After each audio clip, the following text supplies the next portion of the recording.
خسر في معركة القفص لكنه كسب في معركة الحياة.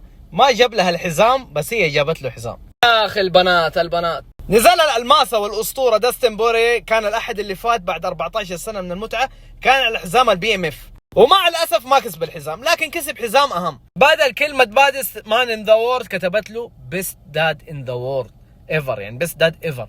وهذه الكلمة يا اخوان ترى مو اي احد يكسبها، والله خذوها من اب، مو اي احد يكسبها. ترى ما تكسبها الا لما تقضي وقت طويل مع عيلتك، لما تعطيهم كواليتي تايم، تعطيهم وقت حلو، لما تكون انت صاحبهم، لما تكون قريب منهم.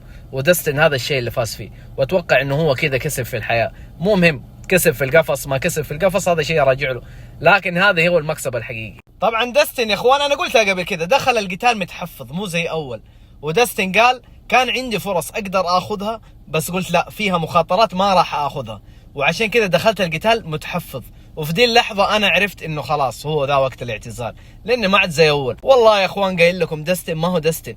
دستن زمان كان يخش تضربه بوكس وهو داخل عليك زي القطار، بس دستن اللي شفناه اخر مرة رغم انه والله قتال اسطوري وممتع لكن ما هو دستن الاول. وهنا يقول لك تعلم متى ترحل، لكن اخر 10 ثواني دي يا اخوان كانت ممتعة. حتى في اخر 10 ثواني قام مسكه قال لك يا ابويا لا ينومني زي ما نوم جاستن جيتشي. للامانة ماكس مستواه افضل، رغم انه دستن طبعا مر عليه رايح جاي مرتين هزمه، لكن خلاص يا خويي العمر والشغف لما تفقده انتهى الفيلم. وخصوصا لو انت عارف انه انتهى الفيلم هنا شكرا، زي ما دستن سوى وراح يا حبيبي واعتزل الان بعد 14 سنة، والان هو مريح في بيته وبس داد افضل اب في العالم. وشكرا جزيلا، وفولو لايك اذا حاب تعرف كل جديد في عالم القتال يا قمر، والسلام عليكم.